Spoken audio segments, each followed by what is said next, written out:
ఒక కుర్రవాడు ఒక మెడికల్ షాప్కి వెళ్ళి ఫోన్ చేసుకుంటానని షాపు ఓనర్ని అడిగాడు.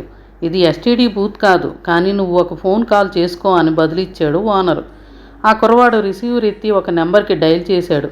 షాప్లో కస్టమర్లు ఎవరూ లేకపోవడంతో షాపు ఓనరు కుర్రోడిని గమనిస్తూ అతని ఫోన్ సంభాషణ వినసాగాడు. మేడం, మీరు నాకు తోటమాల జాబ్ ఇవ్వగలరా అని ఫోన్లో అడిగాడు కుర్రవాడు. ఇప్పటికే ఒకతను నా దగ్గర తోటమాలుగా పనిచేస్తున్నాడు అంది అవతల స్త్రీ. మేడం, నేను మీ తోటమాల జీతంలో సగం జీతానికే అతనికంటే ఇంకా బాగా పనిచేస్తాను అన్నాడు కుర్రవాడు. తన దగ్గర పనిచేసే వ్యక్తి పని సంతృప్తికరంగా ఉంది అని ఆ స్త్రీ బదులిచ్చింది.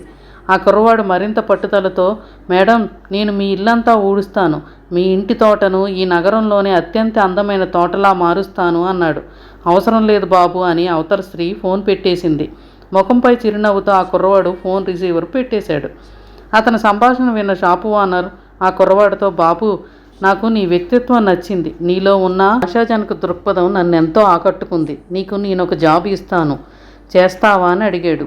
చాలా కృతజ్ఞతలండి, కానీ నేను నా పనితనాన్ని గురించి తెలుసుకోవడానికే ఈ ఫోన్ కాల్ చేశాను, నేను ఇందాక మాట్లాడిన ఆమె దగ్గరే తోటమాలిగా పనిచేస్తున్నాను అని జవాబిచ్చాడు కుర్రవాడు.